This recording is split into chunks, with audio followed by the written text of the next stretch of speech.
Chapter 2.1 Introduction. We want to look at an exploration. The parent function of the quadratic family is f of x equals x squared, and a transformation of the graph of the parent function is represented by the function g of x equals a times x minus h squared plus k, where a is not 0.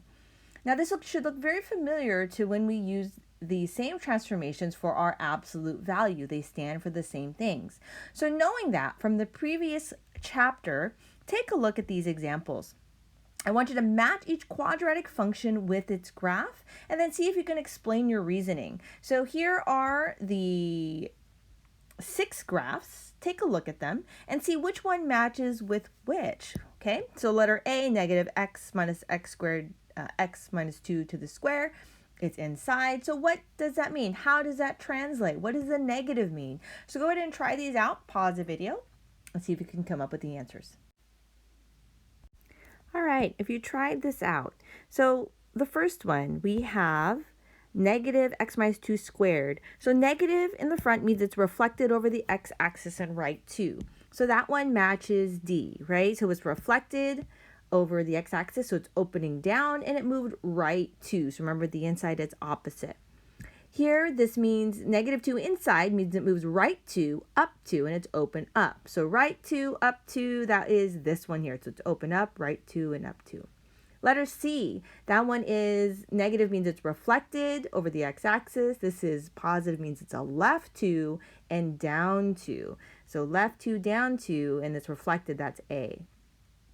Vertical shrink by a half, right 2, down 2. So maybe I focus on the right 2, down 2, right 2, down 2, and then so I notice it's here, and then it is a little wider than the other graphs.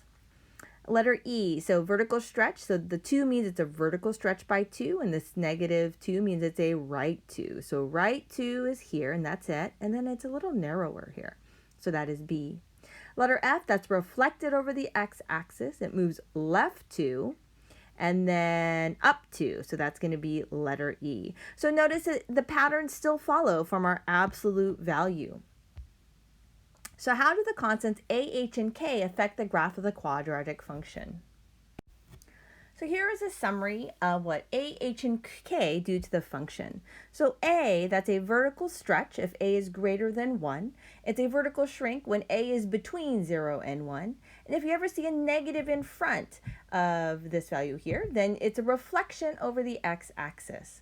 Now the h represents our horizontal translation, so it's nice at h, right? It matches horizontal. Now it's opposite. If you see a positive, it's going to go to the left. If it's negative, it's going to go to the right. Vertical translation, so if you see a plus value, it's going to go up. Negative will go down.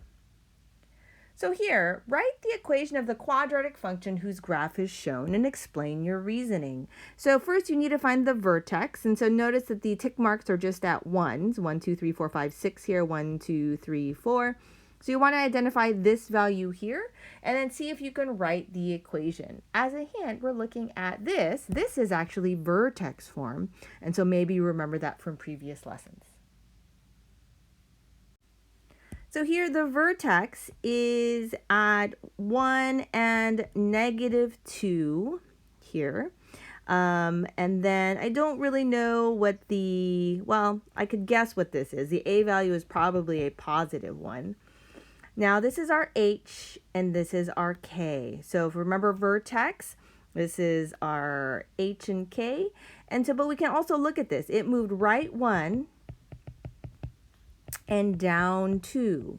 So right 1, we know that has to do with inside, and so that's going to make it an x minus 1. And down 2, we're going to add 2 at the end, so we can write our equation. Y equals x minus 1 squared plus 2.